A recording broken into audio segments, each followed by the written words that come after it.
ओम श्री गोगा देवाय नमः। अब तक श्री गोगा महापुराण के 38 अध्याय का एक भाग हम आपको सुना चुके हैं। आज दूसरा भाग। गोगा जी की सब गौशालाओं में कुत्ते, मक्खी, मच्छर, चोरों का कतई भय नहीं था। गोबर और गौ का मल मूत्र, घास चारे का कूड़ा करकट खेतों में डलवाकर सफाई रखने की सख्त आज्ञा थी।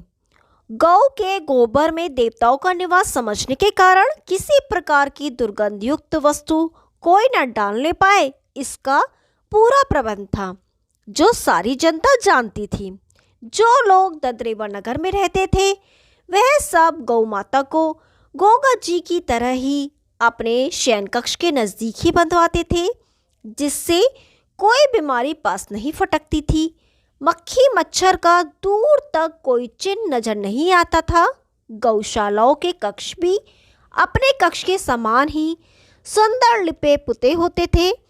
गौशालाओं की गौओं का सर्दी, हवा, धूल और धूप से बचाने का वहाँ खास प्रबंध था। वह लोग गौ माता को अपने प्राणों से भी अधिक प्यारा रखकर उनकी सेवा नित्य करते थे। मच्छर मक्खी आदि भगाने के लिए सुगंधित धूप का विशेष प्रबंध था।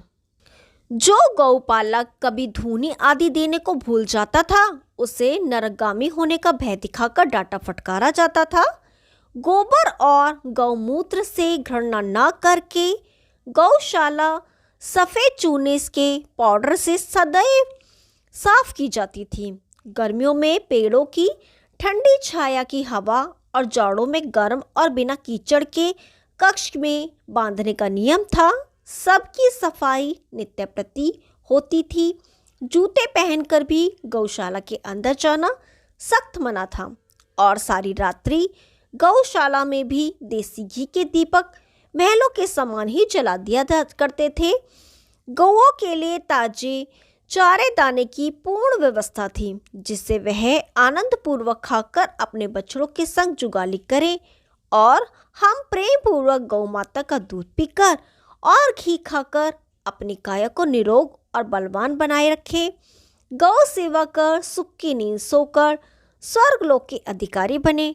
इस प्रकार के विचार गोगा जी गौ सेवा तथा उनकी गौशाला के भक्तों के थे। तभी उनके राज में शूरवीरों की कमी नहीं थी।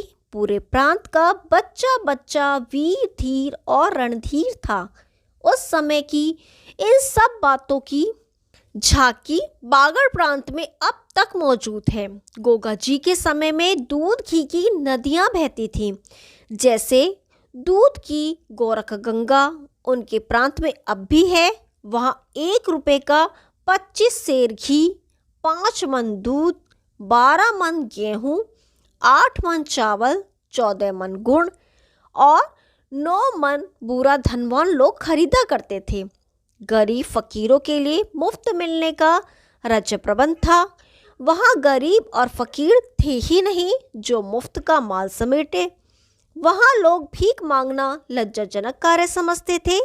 बागड़ प्रदेश के लोग धनाढ्य थे और बागड़ प्रदेश ही क्या हमारा सारा भारतवर्ष ही उन दिनों सोने की चिड़िया कहलाता था। पाताल लोक का किसी को पता ही नहीं था। केवल गुरु गोरखनाथ जैसे योगी ही पहुंच पाते थे। गौ भक्त गोगावीर ने गुरु भंडारा कर ददरेवा नगर आने पर सारी घटना अपनी माता महारानी बाछल को विस्तार पूर्वक सुनाई। इधर महारानी बाछल ने रानी श्रीयल को समझा रखा था कि तुम बाग वाली घटना की चर्चा अपने पति गोगावीर से मत करना। घर के भाइयों में झगड़ा कराना उचित नहीं। एक का क्रोध दूसरे की जान ले सकता है। कपटिन काछल भी गुरु गोरखनाथ के श्राप को भूली नहीं थी, जिसे याद कर वह कांप जाया करती थी। इधर गोगा जी गुरु भंडारा कर राजकार्य और समाज सेवा में लग गए। रानी शियल भी गृहस्थी के कार्य में अपनी सास का हाथ बटाने में पीछे नहीं रहती थी। आपस की फूट के कारण कोई सुख की नींद नहीं सो पाता है। होने वश ददरेवा नगर भी बच नहीं पाया। चौमासे के कारण वर्षा ऋतु का जोर था और ददरेवा नगर के शासक अपनी जनता के संग कंधे से कंधा मिलाकर खेती बाड़ी करके गृहस्थ धर्म पालन करते थे। राज्य के खजाने को जनता की मदद के लिए सुरक्षित रखने में ही सबकी भलाई समझते थे। मूसलाधार वर्षा होने के कारण दास लोग खेतों पर काम करने चले गए थे और दासियां भोजन बनाकर उन्हें खेतों पर खाना देने गई हुई थी। धूप की तेजी का जोर था और दोपहर का समय था। गोगावीर आराम से लेटे हुए थे और रानी शियल पंखा झल रही थी। गोगा जी बोले, गर्मी का बहुत जोर है और सरोवर का ताजा जल पीने की इच्छा है। कोई दास या दासी खेत से लौट आया हो तो मंगवा लो। रानी शियल बोली, आपने क्या कहा? दास दासी से मंगवा लो। रानी शियल बोली, ना मालूम दास दासी कब आए, तब क्या आप प्यासे रहेंगे? मैं किस समय के लिए हूँ? आपकी आज्ञा मिलते ही सरोवर के जल की तो बात ही क्या है, पातालपुरी से अमृत घाट भी लाकर आपकी सेवा में हाजिर कर सकती हूँ।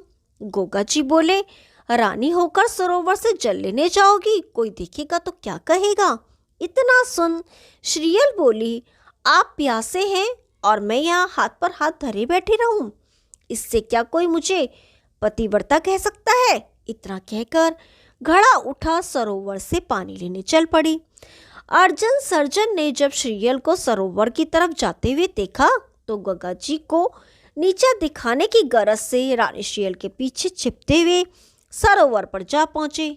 जब रानी शियल ने घड़ा भरकर सरोवर से निकाला तब दोनों भाइयों ने जाकर उसे घेर लिया और बोले, अरे भाभी, इतने दास दासियों के होते हुए तुम घड़ा भरने आई हो? लाओ, मैं घड़ा लिए चलता हूँ। यह कहकर अर्जुन हाथ पकड़कर घड़ा खींचने लगा। इधर सर्जन ने उसकी रेशमी साड़ी खींचकर कहा, सुंदर नारियों के लिए रात दिन युद्ध हुआ ही करते हैं, इसलिए हमारी बन जाओ। गोगा के मर जाने के बाद तुम्हें दासियों का जीवन व्यतीत करना पड़ेगा। अभी तो हम लोग ब्याह भी नहीं हुआ है, एक के मर जाने पर दूसरा तुम्हारे जीवन की नाव पार लगा देगा। रानी शियल सोचने लगी, मेरे दोनों जेठ पागल तो नहीं हो गए हैं जो बुद्धिहीनों जैसी बातें कर रहे हैं। तभी सर्जन बोला, बोलो क्या विचार है? राजी से हमारे साथ चल रही हो या जबरदस्ती उठा कर ले चले? श्रीयल बोली, आप बड़े जेठ होकर अनहोनी बातें कह रहे हो। मैं आपकी बेटी की समान हूँ। मेरे पति मेरे देर हो जाने के कारण यहाँ आ जाएंगे तो व्यर्थ ही झगड़ा बढ़ जाएगा। अर्जुन बोला, तो हम क्या तेरे पति से डरते हैं? जो व्यथा बकवास कर रही है, वह अकेला हम दोनों का बाल विवाह का नहीं कर सकता। हम क्या उसे जिंदा बचकर जाने देंगे? रानी शियल चतुर गृहिणी थी। उसने समझ लिया कि ये दुष्ट राजी से मानने वाले नहीं हैं। अपनी लाज बचाने का काम करना चाहिए। वह आंखों में आंसू भरकर बोली, जेठ जी, मैं एक अबला नारी हूँ। उन्होंने सरोवर से जल मंगवाया है। उनका गुस्सा तेज है, अगर वह आ गए तो ना मालूम किसकी मौत पुकार उठे, और उन्होंने गुस्से में मुझे ही कत्ल कर दिया तो फिर आपका कुछ मतलब हल ही नहीं होने का। इसलिए मुझे जाने दो, मैं उन्हें पानी पिलाकर और सुख से सुलाकर शीघ्र वापस लौट आऊंगी। तब जहां आप मुझे ले चलोगे, मैं आपके संग चलने से इनकार नहीं करूंगी। आप मेरा यहाँ बैठकर लौटने का इंतजार करो। मैं अभी गई और अभी आई। इन दोनों भाइयों को रानी शियल की मधुर बातें पसंद आ गईं। उन्होंने सोचा, जब सीधी उंगली से घी निकलने की आशा है तो उंगली टेढ़ी करने से क्या लाभ। ऐसा सोच उन्होंने शियल को जाने दिया और कहा, अगर तुमने विश्वासघात किया तो आइंदा तुम्हारी बुरी दुर्गति की जाएगी। रानी शियल गुस्से में चूर हो महल में जा पहुंची और घड़ा बड़ेली पर रखकर झारी गोगा जी को पकड़ा दी। गोगा जी ने अपने रानी के हंसमुख चेहरे के बजाय रोनी शक्ल देखकर पानी का घूंट भरकर कहा, तुम्हें क्या हुआ है? मैंने तो पहले ही मना किया था धूप में मत जाओ, परंतु तुम्हारे तो पतिव्रत धर्म में कमी आ जाती। अब धूप में मुंह कुम्हला गया तो क्या कर सकते हैं। अपने प्राणनाथ की बातें सुनकर श्रीयल अपने नैनों से नीर की वर्षा करने लगी। जब गोगा जी ने रानी श्रीयल के सर पर अपना हाथ धरकर रोने का कारण पूछा तो उसने अपने दोनों जेठों की करतूतों की सारी घटना बयान कर दी। अपने प्राण प्यारी से सरोवर की घटना सुनकर गोगा चौहान बेचैन हो उठे और तुरंत अपना बर्छा और हथियार उठा नीले घोड़े की नंगी पीठ पर सवार हो वहां जा पहुंचे जहां दोनों भाई शियल के लौटने का इंतजार कर रहे थे। तभी उन्होंने दूर से देखा शियल के बजाय नीला घोड़ा दौड़ता हुआ इनके निकट ही आ रहा है। अर्जन सर्जन जब तक भागने की सोच भी ना पाए तब तक गोगावीर का घोड़ा उन्हें घेर कर खड़ा हो गया। गोगा जी बोले, बुज़दिलो, अब तुम मेरे सामने से भागकर जिंदा नहीं जा सकते। यह कहकर उन्होंने अपने बर्छे का एक करारा हाथ सर्जन की गर्दन में मारा, जिससे उसका सिर धड़ से अलग हो धरती पर लौटने लगा। फिर अर्जुन से ललकारा। उसने भी भागकर अपनी जान बचानी चाहिए, परंतु गुरु गोरखनाथ का वचन किस प्रकार मिथ्या हो सकता था। थोड़ी देर युद्ध करने के पश्चात उसका भी शीश धड़ से अलग कर दिया। जब उनका क्रोध शांत हुआ तब उन्होंने उन दोनों के धड़ वट वृक्ष की आड़ में कर दोनों के सिर की चोटी बांधकर अपने भाले की नोक में लटकाकर वापस दौड़ पड़े। जब गोगावीर सरोवर की तरफ गए थे तभी नीले घोड़े के टापों की आवाज सुनकर माता बाछल सोते से जाग गई थी और रानी शियल अपनी सास को सरोवर वाली घटना सुना रही थी। तभी अपने दोनों भाइयों के शीश भाले की नोक पर लटकाए गोगावीर आ पहुंचे। अपने अपमान का बदला मिल जाने के कारण शियल का चेहरा खिल उठा, परंतु माता बाछल अपना धीरज खो बेचैन हो बोली, हत्यारे गोगा, आखिर तूने अपने कुटुंब का सत्यानाश कर ही दिया। तूने ये भी नहीं सोचा कि ये मेरे दोनों भाई, मेरे दोनों बाजू हैं, जिनकी वजह से दुश्मन ददरेवा नगर की तरफ मुंह नहीं करते। वह भयभीत होकर कहते हैं कि ये रणबांकुंगो झकारू तीन भाई हैं, इनसे लोहा लेना कठिन है। अब तुझे अकेला समझकर कोई ददरेवा नगर पर आक्रमण कर सकता है। तुझ मूर्ख ने अपने बाजुओं को खुद काटा है। मेरे आगे से अभी चला जा, मैं तुझ जैसे हत्यारे का मुंह भी नहीं देखना चाहती। इतना कह माता बाछल ने अपने कमरे का दरवाजा बंद कर लिया। गोगा जी भी बेचैन हो अपने घोड़े का मुंह घुमाकर बोले, माँ, तुम्हारी आज्ञा शिरोधार्य। अब मैं तुम्हें अपना मुंह कभी नहीं दिखाऊंगा। अगर दिखाना पड़ गया तो तुरंत ही पृथ्वी में समा जाऊंगा। इतना कहकर जब चलने को हुए तभी रानी शियल ने दौड़कर घोड़े की लगाम पकड़ ली और अपने प्रियतम से बोली, मैं भी आपके ही संग चलूंगी। गोगा जी बोले, रानी, अभी मेरा कोई ठिकाना है, मैं तुम्हें कहाँ कहाँ लिए फिरूंगा। इतना सुन शियल बोली, तो आप मुझे अपने दर्शन देने की प्रतिज्ञा करें। गोगा जी बोले, यह बात ठीक है, मैं तुम्हारे महल में आता जाता रहूंगा, परंतु ये बात किसी को बताना नहीं। ऐसा कहकर अपने घोड़े की लगाम रानी शियल से छुड़ाकर चल दिए और रानी शियल अपने नैनों से नीर की वर्षा कर अधीर हो खड़ी रोती रही। तब गोगावीर अपना घोड़ा लेकर सीधे गोरख टीले पर जा पहुंचे और गुरु चरणों में जाकर मस्तक नवाया। गुरु गोरखनाथ ने अपने शिष्य के सिर पर हाथ रखकर पूछा, भक्त, अभी तो तुम भंडारा करके गए ही थे, फिर इतने जल्दी यहाँ आने का कारण? गोगा जी बोले, अंतर्यामी गुरु से कुछ छिपा हुआ नहीं है।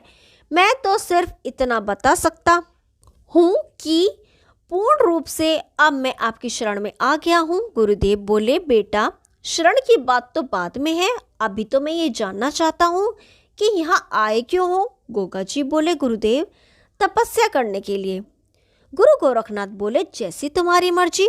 दिन में तो गोगा जी तपस्या करते थे और रात को अपनी रानी के महल में पहुंच उसे धीरज बंधाते थे। फिर ब्रह्म मुहूर्त में उठकर दिन निकलने ही से पहले ही गोरख टीले पहुंच जाया करते थे। यह कार्यक्रम काफी दिनों तक चलता रहा। इधर रानी बाछल ने राजकाज की डोर अपने हाथ में संभाली और रात दिन राज प्रबंध में लगी रहती थी। उधर गोगा जी सोचा करते, अगर किसी दिन मेरे महल में जाने की चोरी माता ने पकड़ ली तो क्या होगा। उन्होंने सुबह ही गुरु चरणों में पहुंच अपनी माता के सामने की हुई प्रतिज्ञा की सारी बात सुनाई। तब गुरु गोरखनाथ बोले, बेटा, शास्त्रों का यह मत है कि प्रतिज्ञा करके न निभाने वाला व्यक्ति घोर नरक में स्थान पाता है। तुम भी की हुई प्रतिज्ञा का पालन करो। इधर तो यह बात हुई और उधर तीजों का त्योहार आ पहुंचा। तब रानी शियल 16 श्रृंगार कर तीज झूलने की आज्ञा अपनी सास से लेने पहुंची। बाछल रानी अपनी बहू का श्रृंगार देखकर आपे से बाहर होकर बोली, जब तेरा पति घर बार छोड़कर चला गया तो ये हार श्रृंगार किसे रिझाने के लिए बनाए हैं? इतना सुन शियल बोली, माताजी आपसे रूठकर चले गए हैं, परंतु मेरे पास तो नित्य प्रति रात को आते हैं। बाछल माता बोली, झूठी कहीं की, मैं तो बात बिना अपनी आंखों से देखे बांधने को तैयार नहीं। इतना कह महारानी बाछल पास पड़ोस की कुलवधुओं और बेटियों को संग ले जाकर अपनी बहू को नौलख के बाग में तीज झुलाकर लौट आई।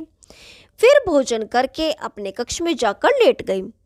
तब उसने अपनी प्रमुख बांदी मूंगादेह को अपने पास बुलाकर कहा, मेरा बेटा गोगावीर जब बहू के कक्ष से निकल कर जाए तब तुम मुझे जगा देना, उससे कुछ जरूरी बात करनी है। गोगा जी रोज की भांति आज भी शियल के कक्ष में आकर ठीक समय पर लौटने लगी। तभी बांदी मूंगादेह ने माता बाछल को खबर की, आपका बेटा अब जाने ही वाला है। तब गोगा जी नीले घोड़े पर सवार हो रहे थे। तब तक माता आ पहुंची। वह यह चाहती थी कि मेरा बेटा मेरे चरणों को छूकर क्षमा मांगे, परंतु गोगावीर ने अपना मुंह घुमा लिया। इतने में कप्तान काचल भी आ गई और बोली, बहन जो होनी थी हो गई। गुरु गोरखनाथ की वाणी सत्य थी। अब क्यों वंश का नाश करने पर उतारू हो? अगर गोगा को तुम नहीं मना सकती हो तो मुझे मनाने की आज्ञा दो। जो जग से चले गए उन्हें तो लौटकर आना है नहीं। मौसी की बात करते देख गोगावीर ने अपना घोड़ा दौड़ा दिया। यह दोनों आवाजें देती रह गई। उन्होंने अपने बेटे के पीछे घुड़सवार भी दौड़ाए, परंतु नीले घोड़े की दौड़ने की कला के सामने किसी का कुछ बस नहीं चला। अपनी तेज रफ्तार के कारण नीला घोड़ा गोगावीर सहित दलदल में धंसकर धरती में समा गया। उसने निकलने के लिए काफी जोर लगाया, परंतु होने के बस उसका सारा जोर व्यर्थ गया। दोनों गुरु भाई धरती में समा गए। बाछल काछल दोनों बहनें और घुड़सवार हाथ मलते रह गए। गोगा जी की ध्वजा और भाला भी अब भी बाहर दिख रहा था। ओम श्री गोगा देवाय नमः। आगे का भाग कल सुनाएंगे। तब तक के लिए नमस्कार।